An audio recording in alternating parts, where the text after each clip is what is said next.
Hello and welcome to my Married to Autism channel. There's a lot of talk around town about the type of person who gets with somebody on the spectrum.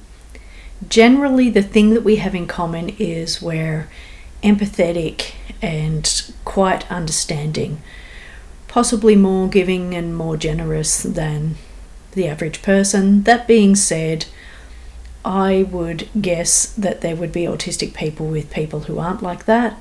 And for example, if there was somebody who's narcissistic, they'd probably be having a bad time. But of course, if the neurotypical partner is with somebody who's also narcissistic as well as autistic, they would be having a really terrible time. Basically, narcissists, nobody likes them. They're kind of like the overall most annoying partner to be with, kind of, sorta. But that actually isn't the point of the video. I'm kind of alluding to it, but you'll get there. Once you get to the end, you'll see what I'm trying to say. So I was talking to my eldest son, who is neurotypical like me. We are two peas in a pod. He can talk the ears off an elephant just like me. The two of us, when we are together, just like two little birds gabbling away, loving life. My other children tell me he's my favourite, and he's not my favourite. It's just that he's just the only one that I've really got to talk to. The others are not conversationalists as much as this guy is. Anyway, so we were talking, discussing exes and things. Now, what I'm about to say to you now was not necessarily what he and I were talking about, but it's part of it, so I'm going to discuss this and then get to the part, the comment that he made at the end. So I'm going to be discussing past lovers, past relationships, past boyfriends. The first guy. We were young, silly, immature. We thought we knew stuff, but we knew jack. You know, you don't know it until you look back and think, yeah, we were so naive. We were kind of going through the motions of boyfriend and girlfriend, not really understanding what it actually meant, or even knowing how to understand each other. We were both going through some heavy things at the time. You know, teenagers are very emotional. They got issues. We had issues. And we were so blasé to each other's issues, you know. But we had this kind of psychic connection. It was really strange. I would know that he was going to call before he would call, to the point where I would say, hello, you, and say his name. And he'd be like, oh, don't do that, it's trippy. And we just kept sort of finding each other years later. Like after we split up, well, let me just say, we were together for about 1.5 years. And after we split up, like all throughout the decades I'm talking, we will suddenly be at the same place at the same time. And it's really, like, you couldn't have arranged it that way. It's so complicated. I mean, where I live is so massive.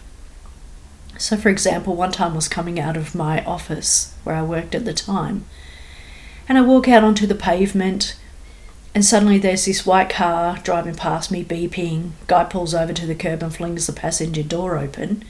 And I go over to the car and it's him. Like, wow, okay, what a trip. That I happen to be walking out at the same time he's passing. And we always sort of kept reuniting over the years in strange ways like that. After him came my abusive boyfriend, who I didn't date for very long, only a few months, 3 or 5 months. Actually, I'm pretty sure it's 3. Let's not exaggerate. And he had a really, really bad upbringing. So traumatic. The things that he would tell me, wow, I can't imagine. Awful. So he himself was a really nice person. He was not awful or an asshole or, you know, pardon my French. He was a decent enough guy. But the trauma would make him flip out at the drop of a hat. You looked at somebody sideways and he's flying into some jealous rage because you like that guy. And you don't, but So he was hard to be with, well above my pay grade. In saying that, he was an amazing lover, like wowza. Like, he just liked doing all sorts of different fun, interesting things. He was a fun experience without a doubt. He was my first climax and things like that, because there's no way he's going to leave me hanging.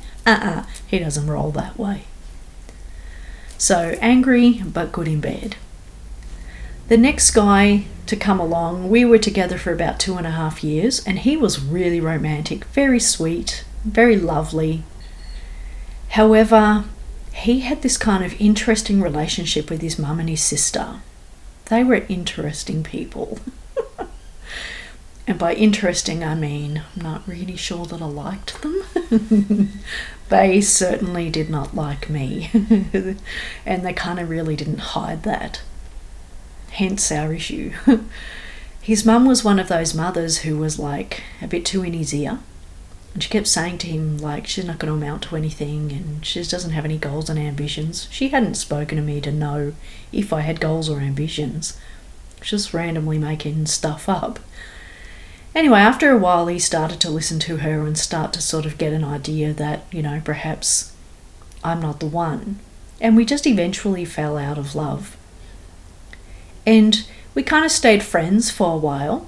And, you know, again, really nice guy. No dramas with him except for his family. I think that maybe if it wasn't for his mum, we might have stayed together for longer.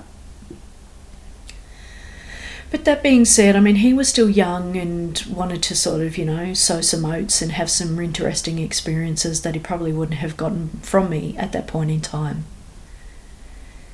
The boyfriend that came after him, he was, if I had to guess now, I would say he was on the spectrum. He was really good looking and a hot bod. He reminded me of Harry Styles, as a matter of fact.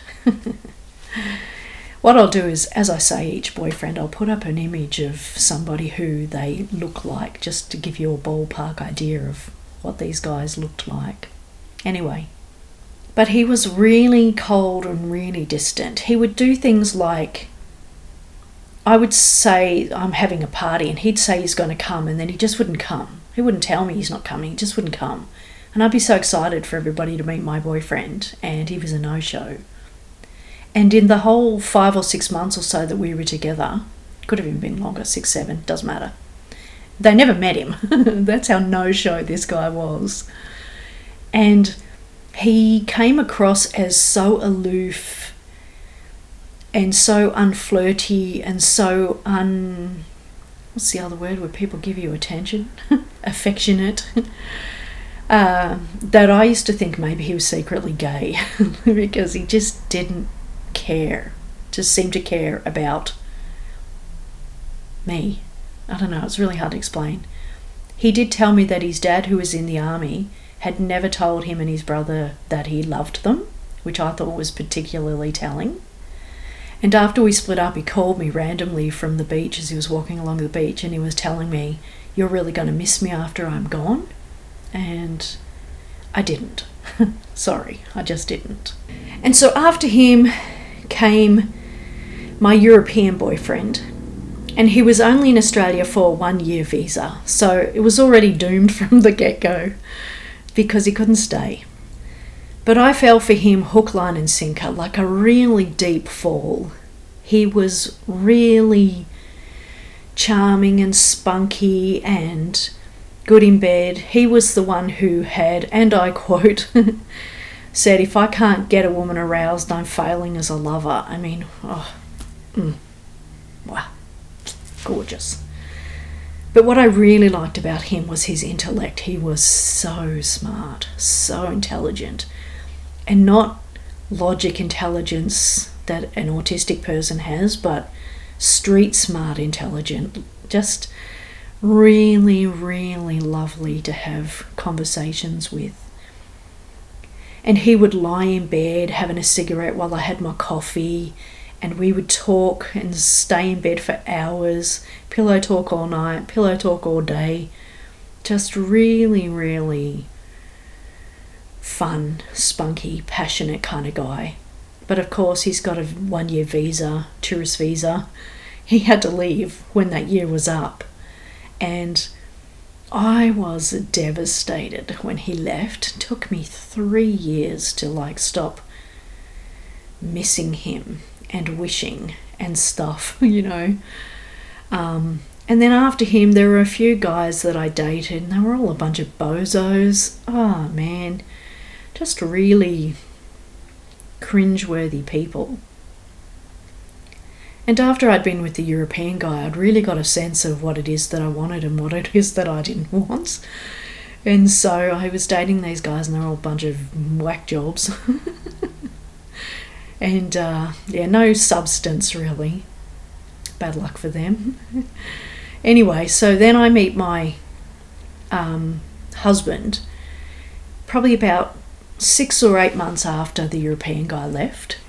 And I didn't really fall for him head over heels or anything like that. However, he wasn't obnoxious or dingbatty the way the other guys had been that I was dating. I mean, in hindsight, I look back and I think I really needed to not be dating. I was really mourning the loss of this guy. But at the same time, I had this huge void that I needed to fill because I'd gone from feeling so loved to feeling so empty. So I jumped right into the dating scene. Big mistake, but anyway. So I meet my partner, and he is nice compared to the other bozos I'd been dating.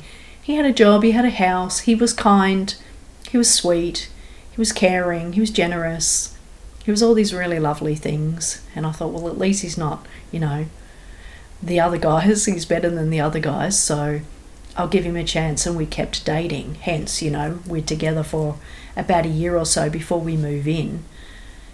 Because he just seemed really genuine and really nice. And I couldn't really tell at that stage that he was necessarily closed and cold. It wasn't until I moved in with him that I thought he was closed and cold.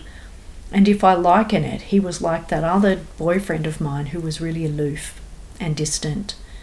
And so, I end up with this guy, and I think to myself, oh, if only he had all of the traits that the others had, like that good connection of the first one, really great in bed like the second one, really romantic like the third one. I don't know about the fourth one. He was arty. I really liked that about him. He was a really good artist, as a matter of fact. And then really intelligent, like the other guy. Let's roll them all into one, and my partner would have been the perfect partner, But alas, he kind of wasn't, and there were a lot of things missing. But here's what I was alluding to at the start of the video. My NT son says to me, "It's fascinating," he says, "because all of the others had something the matter with them, something amiss, which is why they ended. It's why the relationships ended, because there was something NQR about them. Whereas my husband stayed. He might not have been Mr. Romantic, but he's kind of romantic in that he knows that Valentine's is a thing that everybody should be doing, so he does. Society has taught him that." He's not like the world's greatest lover, but he's not uber selfish, kind of, sort of, in some ways. And he's intelligent and easy to talk to in other ways. So, But if I take it back to, say, the European boyfriend, when he left, he professed to be so in love with me, just as I was in love with him. When he left, he never contacted me.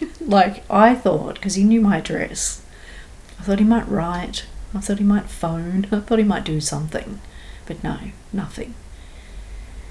And it wasn't until 2008 when Facebook came out that we reconnected, and I gave him an earful because what the hell, dude? Why profess all this love only to leave and then say nothing? So, as cool as that boyfriend was, and as as deep as I fell, I personally think it was a really shitty thing to do, to leave and not contact. Like, it's just rude. Anyway, so I eventually got over him quick smart because I was so annoyed that he didn't contact me at all, you know. And I mean, obviously after Facebook we reconnected and we started talking again, but I don't care that much anymore. I mean, it's so long later, so many years later by the time we reconnect. And all I really wanted to do was give him an earful about leaving and not contacting me. And he'd sort of said to me, "Oh, can't believe you still hung up on that." And I said, "I'm not hung up on that." And I said, in a sense, I'm not hung up on you, if that's what you're thinking. I just needed to give you an earful and say that just wasn't okay. What the hell, dude? And then I said my piece and I'm good, right? Don't care anymore. You know, over it. But it is an interesting concept, isn't it? That of all of the boyfriends that I dated and all of the things that they had that I liked, they had a lot of things that made the relationships end. And just kind of frustrating and hard work this marriage is, and how kind of alone I feel, as you saw in the other video, which is kind of not really to do with him but more to do with my social life and friends, but I digress. He has at least stayed. He hasn't let, I don't know, all of the crapola that is in this relationship make him run. And I suppose I haven't either, which is kind of a miracle in itself. So yeah, look, I think it's kind of interesting that as hard as the relationship, he and I have stayed together and we've made it work. And that was what my eldest son was pointing out, is that it's really kind of like he's bringing to the table a whole bunch of stuff the others didn't. And on that note, I want to finish this video off with talking about some of the good points with regards to him, because we don't really talk about the good points much. They can be easily swept under the carpet when you're going through things. So some of the good points with him are the fact that he will go to cafes and outings with me. I really like that. He will laugh at my jokes. He will try to be funny himself. He cooks and cleans and helps out with, you know, their children and their clothes. And like, he takes the boys shopping. I don't. Which is good, because I know really nothing about boys' clothes. They all seem to be the same size. I don't get it. You know, their shoe size, like what? I can't remember any of that, whereas he remembers it all. I think because he's a male and he remembers or something. When he was that age, he was this or something. So he does all that sort of stuff with them. He's gone to counselling, which I think is really admirable. A lot of people just say, no, I'm not doing any counselling, and leave the relationship, whereas he's done counselling, so that's pretty impressive. So yeah, he does bring to the table a number of things that are satisfying and, for me, worthwhile. Not everybody in a relationship with an autistic person will be having a worthwhile time, but for me and him, I don't really mind being in a relationship with him, especially now that he's settled down and he's not being aggro. That was an issue. And obviously there are some things missing, but for the most part, you know, he stuck around. He didn't run like the others. He didn't leave. He didn't end it. He wasn't, you know, using me and whatever the others were doing. So, you know, it's interesting. Anyway, all of those lovers and whatnot, and the history and everything have all led to here. And I did end up saying to my son that I think the type of person that not necessarily ends up with somebody autistic, but somebody who does well with somebody autistic, is somebody who is really hyper independent. And my son and I were then talking about secure attachment, and he was the one who used the word hyper independent. I'd always thought of myself as independent. And he said, I have hyper independence. He said, if you needed help, who would you ask? And I said, I wouldn't. I don't do that really. I don't make requests of people. I just get on with it and do it myself. And I think that's why I do all right with my partner, because, you know, I don't necessarily need him and rely on him for a whole lot. And he works away a lot too. That definitely helps because it gives us distance and space. What absence makes the heart grow fonder. Yeah, so I think that's why we do all right, because I just plod along, you know, kind of treat my life as like I'm a single mother and I've got this helpful housemate who's friendly and we get along. Anyway, over to you. Can you relate? Did you have past lovers? Was your autistic partner your first and only lover? Have you since left your partner and found a new lover? Comment below. Love to hear from you, and thank you for taking the time to watch this video. I really do appreciate it.